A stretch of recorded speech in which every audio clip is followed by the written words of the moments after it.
Hola amigos, ¿cómo están? Hola.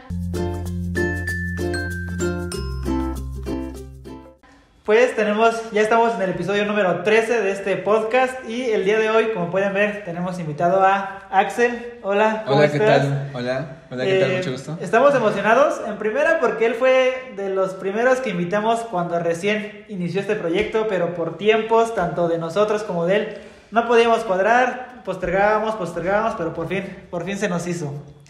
¿Cómo has estado? Hola, ¿qué tal? Mucho gusto, soy el psicólogo Axel y como dice Iván, estaba muy difícil acordar en tiempos, espacios y por fin. Por fin se pudo. Y bueno, el tema del día de hoy Va a ser la ansiedad, pero antes vamos a tocar otros temas que ahorita nos estaba comentando tras de cámaras, que es todo lo que abarca la ansiedad y que a veces tenemos un concepto muy erróneo de pues esta situación. Entonces ahorita lo vamos a ir tocando poco a poco. Igual queríamos tocar el tema de la salud psicológica, de la salud mental. No sé si nos podrías contar un poquito al respecto. Exacto, bueno, la salud mental siempre ha sido desvalorizada. Ahorita en redes sociales ha sido como mucho más trend, ha estado en su apogeo, pero a veces no entendemos qué es la salud mental. Muchas veces está esta parte que únicamente se tiene que ir al psicólogo como en vista de porque estamos enfermos, porque estamos trastornados o porque ya tenemos ahí un ataque de ansiedad, un ataque de pánico, y hasta ahí es cuando empezamos a acudir. Sin embargo, es como si fuera una pastilla. No tenemos que, más bien a diferencia y en contraste de una pastilla, no tenemos que consumirla por simplemente estar enfermos. Podemos ir a terapia por prevención y promoción.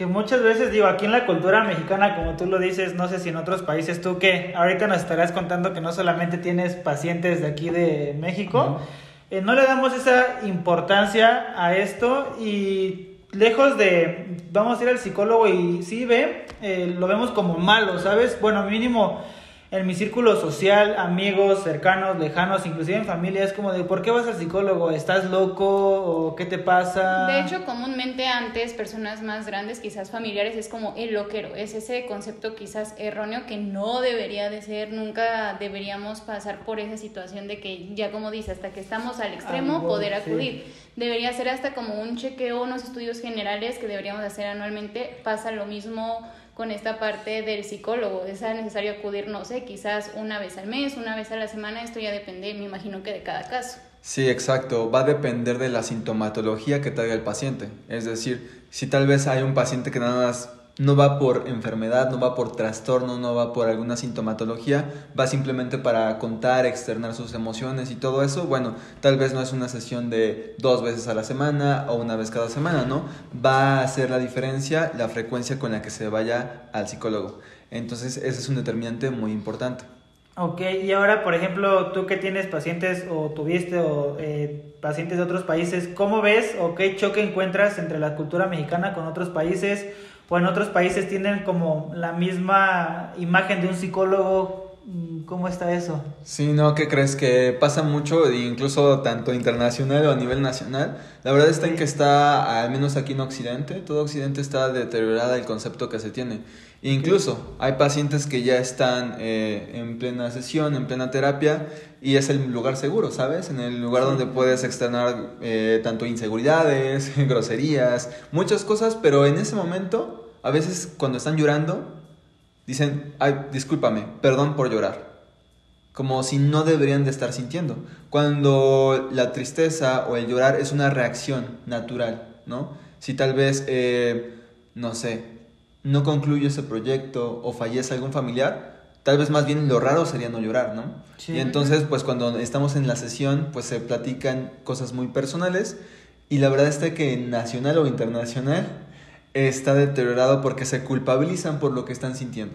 Ok, que sí, eso no debería de ser, y mínimo yo, hablando en mi experiencia, sí me ha pasado eso que comentas, que de repente hasta me ha llegado a pasar con Sofi, que se me sale una lágrima y es de perdón, o sea, se me sale el perdón, el sentirme triste, pero creo que también viene un poquito no sé, ahí desmiénteme, de la educación familiar, que se lo van como pasando tras generaciones de, mínimo, un ejemplo en hombres, no, los hombres no deben de llorar, ¿no? Creo que sí podría partir de ahí. De hecho va mucho por ahí, tiene que ver con la cultura emocional con la que nos van enseñando.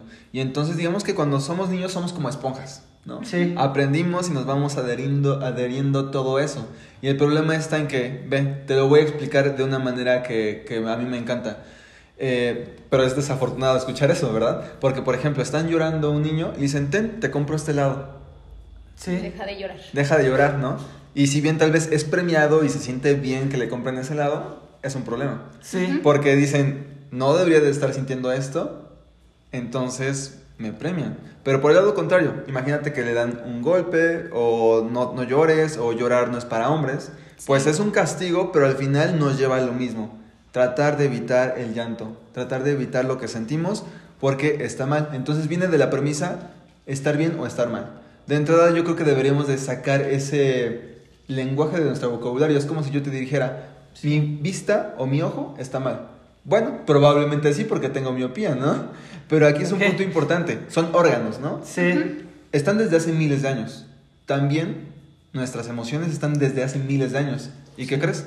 Tienen una función. Así como el enojo nos hace sentir impotencia o malestar, tal vez es aquello que nos hace decir, oye, no quiero que me pisotees, oye, no quiero que transgredas mis límites. Entonces las emociones tienen una función. El problema está en cuando ya se vuelven disfuncionales, cuando ya nos empiezan a afectar o transgredir más.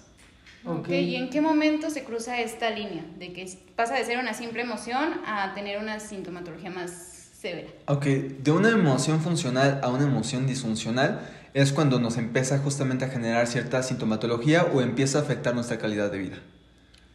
Y que es cuando tú como individuo, como persona, estoy mal, y es cuando algunos, porque no todos, deciden ir al psicólogo. Pero como tú lo comentabas anteriormente, o sea, no forzosamente tienen que ir ya hasta que está todo al borde. Me imagino que también es para prevenir, para tratar, o sea... No, y creo que todos tenemos como pasado ciertas cosas que hay que arreglar. Por ejemplo, este caso de las emociones. A mí me cuesta mucho llorar enfrente de las personas. Sí. Y yo soy alguien que llora muchísimo. O sea, Iván, ya que vive conmigo, lo sabe. Yo lloro muchísimo por cualquier cosa. Pero estar con otras personas y llorar me pesa. Y quizás viene de esta parte de como el pasado, o sea, cómo viví esas emociones o como decías, ya cuando son pequeños. Entonces sí es muy importante hasta como papás saber cómo vamos a trabajar esa parte quizás con los niños o cuando son maestros, profesores en escuela. Es algo que también tenemos que aprender a llevar, esta parte de la salud mental en cualquier área. Sí, darle la importancia que se merece porque no es cualquier cosa. ¿Qué crees? Tiene mucha repercusión en cómo vamos aprendiendo estas emociones a nosotros como adultos. Tal vez ya como adultos, en lugar de priorizarnos o tomarnos en cuenta para nuestras necesidades, lo que buscamos, lo que queremos, termina siendo aplazado. Y entonces tal vez si Iván necesita algo, no me priorizo a mí y tomo la importancia. E incluso tal vez me digo a mí, pero no es para tanto. Sí. Pero no es para más, ¿no? Entonces ahí es cuando empezamos a tener dificultad en habilidades socioemocionales. Pero es importante este concepto, habilidad socioemocional. ¿Qué es una habilidad? Algo que podemos aprender, como aprender a tocar guitarra, aprender a hablar inglés. Son habilidades. ¿Esto quiere decir que cualquier persona la puede aprender? Sí, claro. Hay personas que tienen como desarrollado más esto desde las infancias o incluso como ya más biológico, ¿no? Que ya lo traen más innato. Sin embargo, son habilidades socioemocionales. Entonces, todos la podemos aprender. Muy bien. Bueno, y tocando esta parte de la ansiedad, porque igual nos comentabas que la ansiedad es una emoción, o sea, es un... Sí, yo no traía es otro, tanto quizás que esa parte concepto del trastorno de ansiedad, o no sé cuál sea el nombre correcto para poder delimitar una y otra. Ok. Existe la emoción como... Perdón, existe la ansiedad como emoción. Ok. Existe la ansiedad como trastorno. Existe la ansiedad como síndrome. Y pues bueno, la ansiedad como sintomatología, ¿no? Entonces ahí hay diferencias. La ansiedad, por ejemplo, podemos sentir felicidad y ansiedad o cierto estrés cuando estamos en un concierto. Okay. Y tal vez no lo vemos tan malo, pero ¿cuáles son sus síntomas? Como ganas de orinar, ¿no? Sí. O incluso tal vez a una persona que se le dificulta hablar en público o frente a una cámara, se le va a dificultar. Y aquí es lo importante, entre qué es funcional y es disfuncional. Por ejemplo, funcional es lo que me ayuda a acordarme de conceptos teóricos y estar hablando ahorita. La ansiedad puede ser mi amiga, el estrés puede ser mi amigo. me ayuda a actuar. De hecho, si estamos vivos, tiene que ver con eso, con nuestro estilo de supervivencia, ¿sabes? Okay. Es la que nos ayudaba a escapar de los dinosaurios. Bueno, no de los dinosaurios, ya sabes, desde la prehistoria, ¿qué será? ¿Mamuts? ¿No? Sí. Mamuts y todo eso, es lo que nos ayudaba a escapar. Okay. Y es lo que nos ayudaba a cazar animales. Pero ¿cuándo se vuelve disfuncional? Cuando me dejó paralizado, cuando me comió, no nada. Okay. ¿no? Cuando me comió el animal, cuando me cazó a mí. Ok, y aquí por ejemplo nos comentas que ansiedad como emoción. Las emociones, lo ideal, no sé si esté bien, es poderlas controlar un poquito, que no te dominen a ti, o ¿qué es lo correcto ahí? Bueno, aquí el concepto correcto en psicología y en psiquiatría sería más como gestión, Okay. porque no tenemos control total sobre las emociones, ¿no? Okay. Entonces sería más bien gestionar. Ok, y aquí ¿cómo puedes gestionar o cómo logras gestionar la ansiedad? Que normalmente todos, bueno, yo aquí me cambiaste de perspectiva totalmente, porque yo tenía la idea de que la ansiedad solamente era para mal, o sea, que era todo malo relacionado a la ansiedad, y nos estás comentando que no forzosamente tiene que ser así. Sí, entonces aquí hacemos una aclaración. Todos los seres humanos, seres vivos, tenemos ansiedad, y no necesariamente tiene que ser un trastorno. De repente, tal vez cuando estamos haciendo un examen, entramos en sobrepensamiento, ¿no? Uh-huh. Y tal vez nos ayuda. Ok, sí. Pero, ¿qué pasa con ese sobrepensamiento? Me da insomnio. Ahí es cuando ya está dándome una sintomatología, ¿no? Ok. ¿Y hay algún punto en el que esto se pueda volver como algo crónico? O sea, que digas, esta vez fue por el examen y ya después pasa otra situación que va haciendo que se vuelva a largo plazo, o son puntos en específico? Ok, esa pregunta es muy importante. De hecho, se da mucho en personas que están en áreas de la salud, como médicos o enfermeros, que viven un estrés crónico constante, que justamente se denomina síndrome de burnout. De hecho, atiendo muchos psicólogos o profesionistas que se dedican a esto, nos damos cuenta que nos llegan muchos médicos por el estrés crónico que esto implica. Okay, sí. Ok, entonces podría decirse que sí se puede volver algo crónico, o sea, sí hay personas que lo tienen crónicamente. Sí. Y solamente, o sea, ¿ustedes han notado que solamente es como en el área de salud? ¿O hay otro factor que también se haya notado de que este tipo de personas igual lo padecen? Sí, claro, tiene que ver esto mucho con cómo manejamos, no hemos tocado un punto importante, pero cómo manejamos nuestros pensamientos, cómo los gestionamos, emociones, pensamientos y conductas. Esto, va a abrir una brecha muy importante que no alcanzaría el podcast, pero por ejemplo, tengo una emoción, enojo. ¿Cómo reconoces el enojo, Iván? Pues yo el enojo mínimo en mi persona es que me empiezo a paralizar. Yo estoy como, siento mis hombros todos pesados, me empiezan a sudar las manos. Sofi externamente me dice que me pongo rojo. Entonces así es cuando cuando detecto mi enojo. Y normalmente es cuando pasa algo que tengo impotencia de no poder hacer. Por ejemplo, un claro ejemplo es, veo a una persona quizás maltratando a un perro, ahí entra mi enojo. Normalmente este sentimiento entra cuando no puedo solucionar algo. Uh-huh. Y por caso contrario, ¿tú cómo sientes? Porque me estabas compartiendo que vivías tanto con ansiedad, ¿no? ¿Tú cómo sientes la ansiedad? ¿Para ti qué es la ansiedad?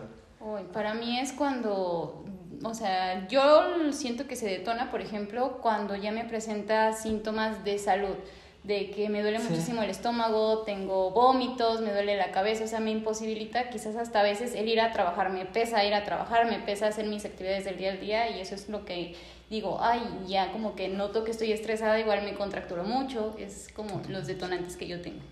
Ok, perfecto. Pero por ejemplo, tal vez cuando tienes esos síntomas de ansiedad, tal vez qué está pasando en esos días. Casualmente tal vez nos vamos a encontrar con un pensamiento de debo de hacerlo muy bien, no puedo fallar, no puedo equivocarme, tal vez me sentí un poco, estresado, tal vez empezamos a sumar ahí factores, tal vez tuviste una pelea con tu pareja o cierto conflicto, tal vez te estresaste por la situación económica, entonces va a ser un cúmulo de serie de cosas para yo tal vez empezar a tener problemas gastrointestinales, ya sea inflamación de la pancita, diarrea, es una serie de cosas que nos llevan hasta ese punto. Okay. Entonces también el pensamiento, pero aquí tal vez podemos meter otra variable como la conducta. Por ejemplo, en la ansiedad sucede que de repente tenemos atracones de comida. Entonces, ¿qué tal? ¿Qué pasa, no? Sí, nos pasa a los dos. Como nos da placer en el momento inmediato y yo me siento mal y como no debería de sentirme mal, ¿no? Como esta Sí. parte que estamos conectando desde el inicio que estamos abordando, como no debería de sentirme así, como debo de tener ese lado, ¿no? Sí. Entonces voy a buscar el placer tal vez inmediato o sentirme un poco, como evitarlo un poco, afrontarlo de otra manera y claro, entonces empiezo con hábitos o patrones de atracones de comida. Entonces digamos que la ansiedad puede repercutir de muchas maneras y se va hilando, o sea, puede afectar mucho tu vida, ¿no? Porque incluso hay muchas personas que hacen que no vayan a trabajar, ¿no? O sea, les imposibilita. Ok. Ok, por ejemplo, esta parte de los atracones de comida, igual comentábamos antes de empezar a grabar esto, que es algo que a veces confundimos con otras patologías, con otros trastornos. ¿En qué delimita o cómo es que podemos saber exactamente qué síntoma va con qué o cómo lo podríamos tratar o diferenciar? Ok. Esto es muy importante. Yo creo que sí haría un spoiler, incluso una alerta para que las personas que estén viendo esto se anticipen. Nos vamos a encontrar con mucha información en redes sociales, en TikTok, como de, ok, haces tu, ¿cómo se llama? Si bajas un dedo hasta llegar a 10, tienes este diagnóstico. Pues bueno, recomendaría altamente que no se autodiagnostiquen, que la única persona que lo puede valorar y hacer un diagnóstico correcto es un psiquiatra o un psicólogo. Mientras tanto, no lo hagan. Entonces, pero bueno, ¿cómo podemos diferenciar? Porque sí, de repente estamos ya hablando de ansiedad y de repente atracones de comida, ¿no? Entonces, hay diferentes trastornos. Por ejemplo, no existe el trastorno por atracón de comida, pero sí existe el trastorno, no sé, de conducta alimentaria, bulimia, anorexia. Pero entonces, ¿cuándo tenemos cuál? Bueno, en el manual diagnóstico y estadístico de los trastornos mentales van a haber ciertos criterios, pero no es para que vayan a checarlos para ver si lo tienen, ¿no? Tienen que acudir con alguien. Exacto, ese es el punto. El punto diferencial es que un profesional los haga. Mientras tanto, no lo hagan. Es lo que podría decir y es lo que más se me hace ético, ¿no? Porque si tal vez yo empiezo a decir los criterios para saber si tengo un trastorno de ansiedad, tal vez voy a empezar a hacer y van haciendo su checklist, ¿no? Uh-huh. Y el problema está en que nada como el punto y el pensamiento crítico de un profesional que va a abarcar diferentes áreas. Porque tal vez sí, estuviste tal vez te pueden diagnosticar depresión, ¿no? Pero tal vez hace una semana falleció alguien. Y no necesariamente por eso tienes depresión. Estás pasando por situaciones o respuestas naturales, ¿no? Funcionales. Ok, y saliéndonos tantito del tema, qué bueno que tocaste ese punto. ¿Tú qué opinión tienes ahorita que está todo lo de las redes sociales y demás? Por ejemplo, esas personas que no son ni psicólogos ni psiquiatras, solamente yo presento, bueno, ya fui con el psicólogo, me dijo que la ansiedad, etcétera, y empiezo a subir contenido de redes sociales de, a mí me funcionó esto y esto. ¿Qué opinan? Porque hasta donde yo sé, como tú lo comentaste, tienes que ir con un profesional porque no a todos se les presenta de la misma manera, no a todos se les afecta de la misma manera. No todos requieren el mismo tratamiento, las mismas situaciones, yo supongo. Entonces, desde aquí, te digo, saliéndonos tanto del tema, ¿qué opinas acerca de esto? Exacto, creo que tienes, de entrada es intrusión a la profesión y es un delito, ¿no? Ok, en primera. Sí me doy cuenta que muchas personas, como a esas personas les funcionó, piensan que a todas las personas les va a funcionar igual. Dentro de los tratamientos de trastorno de ansiedad que ofrece la psicoterapia cognitivo-conductual, que es en la que yo me especializo y estoy haciendo la maestría y todo eso, nos vamos a encontrar con un diferente tratamiento. Por ejemplo, tal vez puedes tener el mismo trastorno de ansiedad generalizada, pero tal vez los síntomas o lo que estamos evitando o lo que nos estamos enfrentando va a ser diferente. Entonces, siempre es un tratamiento personalizado. Entonces, hay una frase que dice, porque nosotros nos sirvió, no marca la tendencia, no marca la norma, ¿no? No somos fórmulas. Los seres humanos estamos lejos de ser fórmulas. Somos más complejos de lo que me gustaría, ¿no? Porque si no, imagínense qué fácil. Tal vez damos una conferencia para muchas personas que tienen trastorno de ansiedad. Los psicólogos sacaríamos mucho más dinero, ¿no? Y se soluciona y todos lo curamos, ¿no? Con una conferencia hacemos el tratamiento por igual, ¿no? Por eso justamente, de hecho, tiene cierta lógica que el tratamiento sea personalizado, ¿no? Ok, y aquí hay como tal una alta, no existe tal cual una alta, solamente es como de, pues ya estás un poquito mejor, ya estás un poquito más estable. ¿Cómo es ese procedimiento? El hecho de, por ejemplo, yo mínimo que yo iba al psicólogo fue como de, pues hasta ahorita estás bien, ya no es necesario que vengas. ¿Cómo es ese determinante para que ustedes sepan? Ok, depende de los motivos de consulta. Cuando un psicólogo es profesional y se maneja en evidencias científicas, lo que se va a hacer es plantearse objetivos, ¿no? ¿Qué se va a hacer? ¿Qué se va a tratar?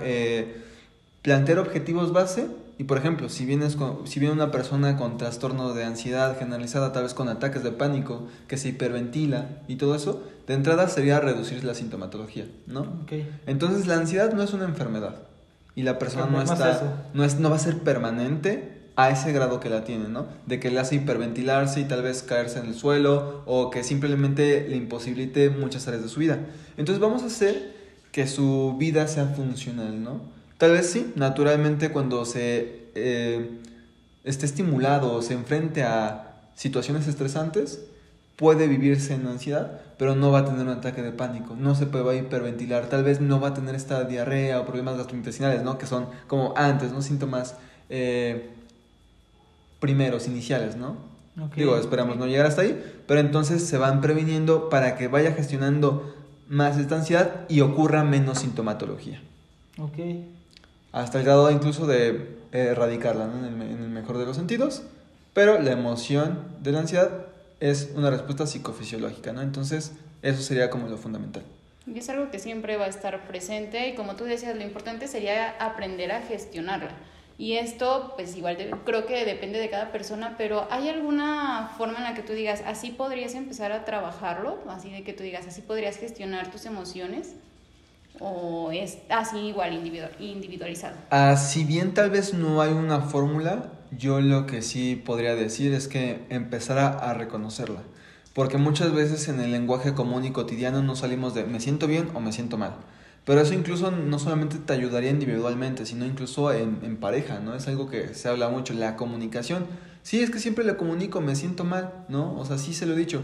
Ok, pero ¿qué tal si nos empezamos a descubrir? Decir, ok, no solamente me siento mal, vamos a erradicar eso y tal vez me siento ansiosa. ¿Por qué me siento ansiosa? ¿No? ¿Para qué me siento ansiosa? O sea, porque incluso tiene una función. Que tal vez si hay algo en esta relación que no me estás dando. Que tal vez mis celos no es que estén mal, es que tal vez hay estímulos necesarios, ¿no? Entonces, tal vez mis emociones merecen preguntas, ¿no? Cuestionarme no solamente a mí, sino a mi pareja. Me siento celoso. Okay. Y tenemos incluso mucho evidenciado esto en redes sociales de que ser celoso es tóxico, es posesivo, está mal. También los celos son una emoción. ¿Sí? Entonces, desde ahí, ¿no? O sea, tenemos que deconstruir, destruir y volvernos a plantear lo que está significando la salud mental, las emociones, los pensamientos, ¿no? Y pues en todas las áreas de la vida. Eso de los celos yo lo veo mucho con los niños chiquitos. Por ejemplo, tengo alumnas que son hermanitas, son chiquitas, y veo mucho que una quizás está celosa de la otra, pero cuando se le comenta quizás a los papás, no, es que ellas no pueden tener celos porque están chiquitas. Y como tú planteas, quizás es una emoción que viene de hace tiempo y pues hay que irla tratando o gestionarla de diferentes formas. Sí, sobre todo externarla de la mejor manera posible, ¿no? Para no meter tantas palabras peyorativas y calificativas. Hay personas que de repente sienten celos por un estímulo mínimo que es patológico, que es irracional, los celos, ¿no? Que dicen nada más porque habló con su mejor amigo, piensa que ya la está engañando, ¿no? Y tal vez le dice de groserías y de cosas y de adjetivos calificativos. Ahí es cuando los celos no son funcionales, ni saludables, ni para él, ni para la relación de pareja. Entonces, no porque sea natural, necesariamente, tienen y deben de estar ahí.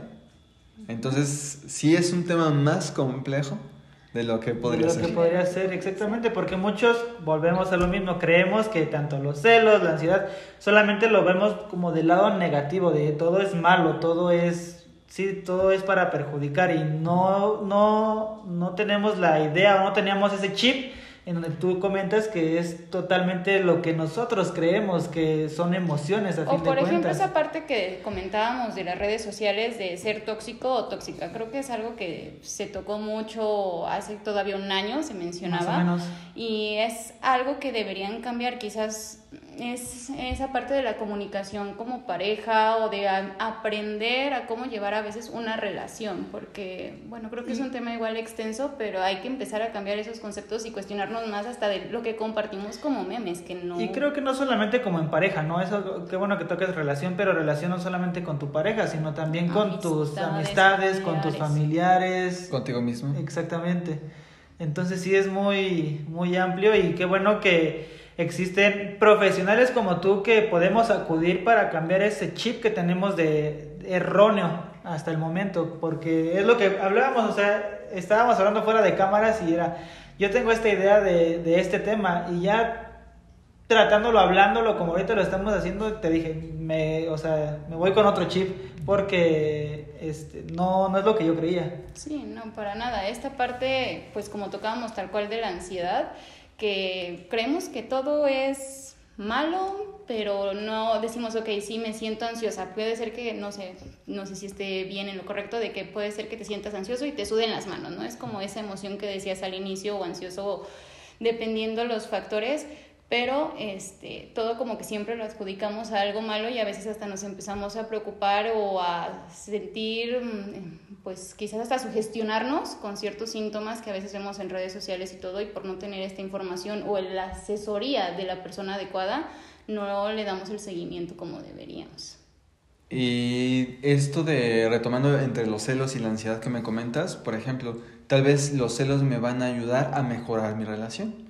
Entonces, sí. Por ejemplo, si yo veo que tal vez tiene, no sé, va a depender de los acuerdos y de los términos en los que esté planteada la relación, pero tal vez si yo tengo un acuerdo como de monogamia y de fidelidad y todo eso, tal vez hay que preguntarle a la otra persona, oye, para mí infidelidad es que reacciones a fotos en las que tal vez la persona está con mucha, o sexualizándose mucho o exponiéndose mucho, y entonces tal vez estos celos tal vez tienen una función para no sentirme tal vez tan insegura, ¿no? Entonces tal vez podemos replantear los términos de la relación para que no me genere tanta ansiedad, no tanto malestar. Entonces las emociones también nos van a ayudar a expresarnos nuestras necesidades emocionales. Y precisamente creo que dijiste una palabra clave para mí, que nos ha servido mucho, el término acuerdos. O sea, el llegar a ciertos acuerdos, como tú dices, expresar lo que sentimos en cuestión de celos, ¿sabes qué? A mí me molesta esto, y creo que de ahí parten los acuerdos, y con esos acuerdos creo que la relación en general como pareja, como ya lo comentamos en todos los ámbitos, va a ir bien. No, y eso puede ser quizás en el área de pareja, son acuerdos porque pues al final de cuentas involucras dos personas, o pues por ejemplo con familiares involucras más personas, como sea, pero también está esa parte de los acuerdos contigo mismo que quizás puedan ser los límites que a veces ponemos, o lo que estamos dispuestos a hacer por nosotros, a recibir, a aceptar o que no vamos a aceptar, que igual es un tema bien importante el poder estar bien con nosotros mismos, que a veces podemos estar bien con todos, pero nosotros no estamos al 100%. Que fue lo que comentábamos en un inicio, que muchas personas ponen primero a todos los demás y al final estás tú. Uh-huh. Y si tú no estás bien, pues ahí empieza todo el problema. Pues sí, yo sí, sí, sorprendentemente sí estoy con otra idea de este tema de la ansiedad. Y pues tal cual de la salud mental es algo que sí teníamos idea que era importante, pero pues no teníamos en consideración muchos aspectos que ahorita tocamos hace unos minutos, que hay que considerarlos y tenerlos presentes hasta nuestro día a día. De hecho, me encantaría darles un ejemplo que me ha pasado ya en varias ocasiones en consulta, que de repente vienen pacientes que ya fueron al cardiólogo, que ya fueron a hacerse estudios pulmonares, porque sienten dificultad en respirar, que tienen hiperventilación, que sienten que no están respirando bien, que sienten que tienen algo en su organismo, justamente por los síntomas de ansiedad. ¿Y qué es lo que resulta? Estos estudios están completamente bien y sanos. Aquí la situación está en que le dijeron, es que lo que usted está teniendo es que está somatizando, está teniendo problemas tal vez de ansiedad o un trastorno de ansiedad, y lo mejor para que deje de ocurrir esto y siga afectando su salud es ir al psicólogo, ¿no? Pero como tal, no ir al psicólogo, esto es muy importante.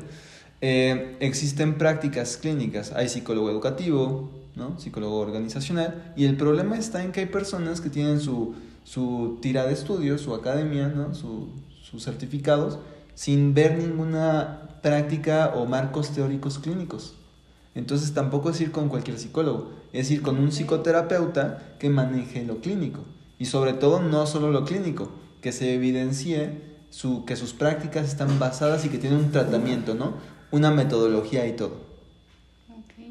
Candico, ¿por qué va a ladrar? Es que vino la canela. Ven, Simba. Ya. Perdón, es que si no iba a ladrar y se iba a escuchar.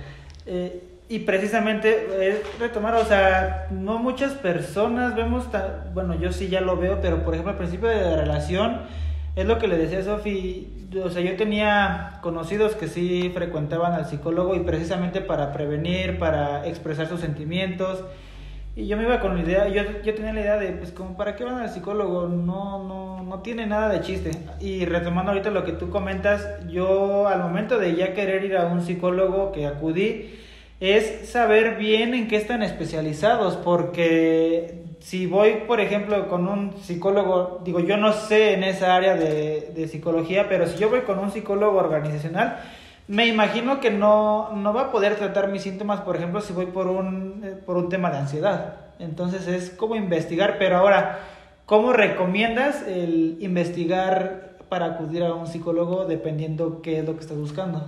Ok, si tenemos alguna sintomatología, si tenemos algún malestar, de entrada ir, ¿no? Pero no basta con eso, nosotros estamos pagando un servicio, entonces nosotros tenemos total derecho de preguntarle en dónde estudió, pedirle su título, pedirle su cédula y decirle si ha tratado anteriormente la sintomatología por la cual vengo, si sabe de un tratamiento especializado y si, si cuenta con los estudios, ¿no? Porque hay personas que hacen un diplomado y piensan que con eso ya pueden con todo.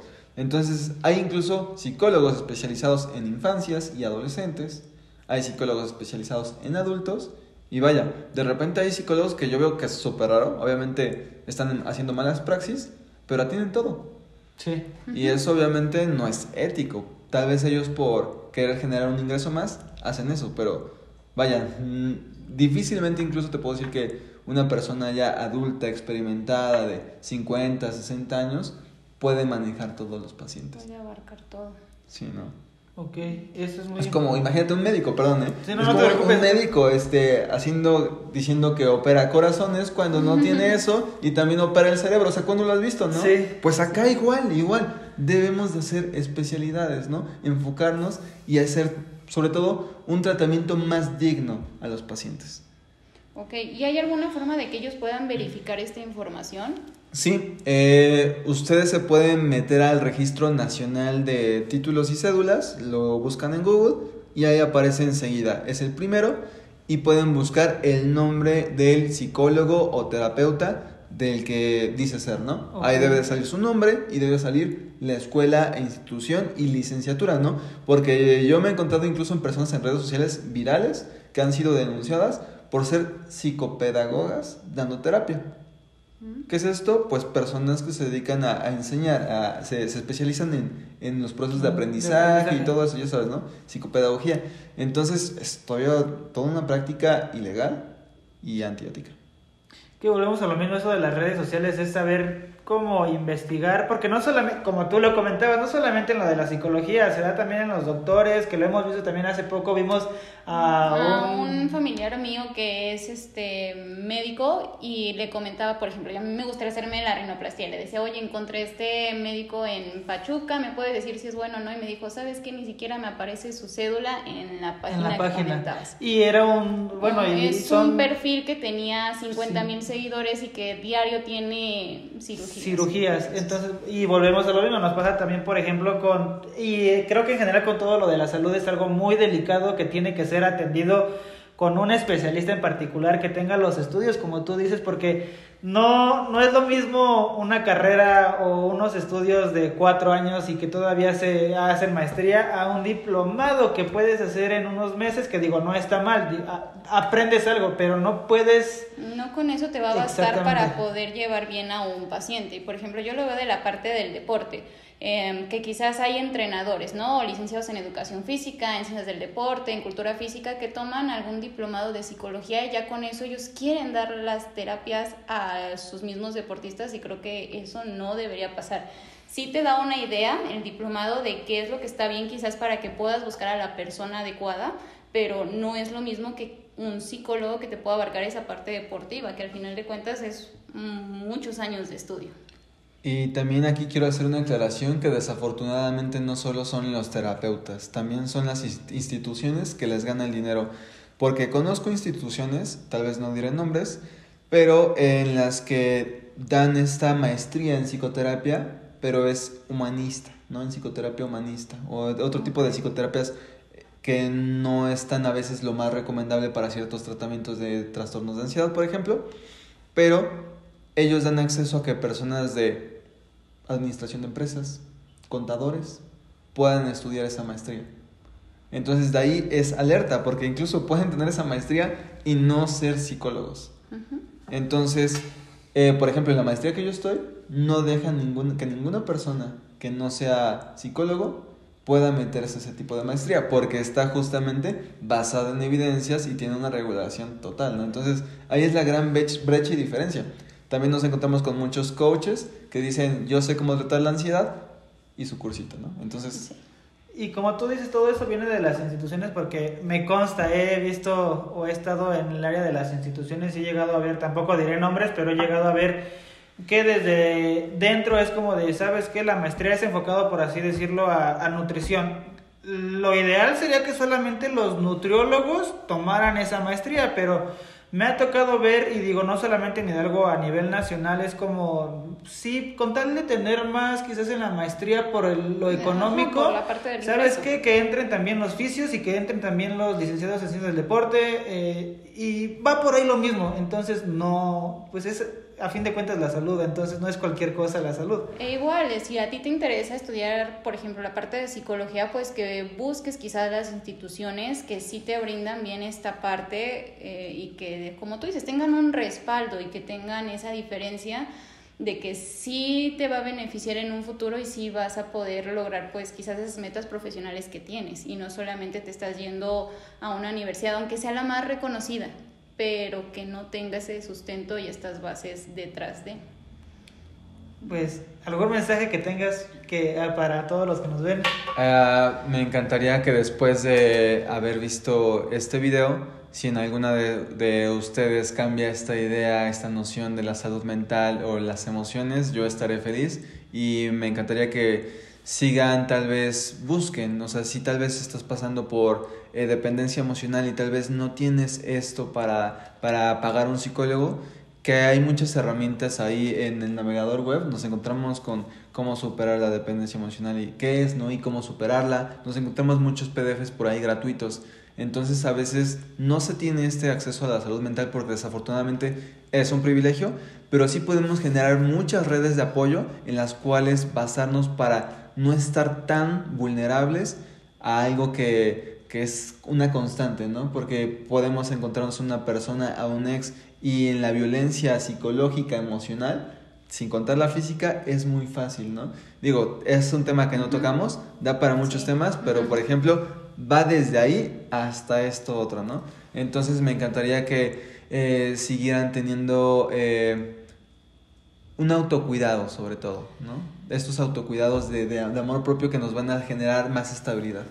Exactamente, darle esa importancia, y como dijo Axel, no tocamos muchos temas que van todos unos con otros. Si podemos cuadrar tiempos, ya estaremos grabando más videos con él, porque de verdad este tema abarca muchísimo. Exacto. La parte de la salud mental. Tan solamente ahorita, bueno, hablábamos antes con Iván de cuál es la parte de los privilegios en la salud en general, que pues al final de cuentas yo tenía mi duda si la salud mental era un privilegio, y pues igual es un tema extenso que a veces las personas que tienen la posibilidad dicen no, pues no pasa nada, es que ¿por qué no vas cuando no todos tienen ese acceso? y pues sí hay formas de tratarlo como comentaba. Creo que sí, tal vez dejaría un dato estadístico, tal vez no lo tengo tan certero, si ustedes pueden buscarlo lo confirmarán, pero es muy bajo el presupuesto que le dedica el gobierno a la salud mental. De todo el porcentaje destinado a la salud, le destinan creo que el 1.6%. No tengo el dato tan exacto, tan preciso, pero es menos del 2%, de eso estoy seguro. Entonces, imagínate. Sí, no. Imagínate. Así desde estamos. Ahí, exactamente, desde ahí. Entonces, pues ya, ojalá que podamos cuadrar más tiempos y grabar más en un futuro. Eso es todo por el video. Les dejamos las redes de Axel y nos estamos viendo en otro video. Bye. Bye.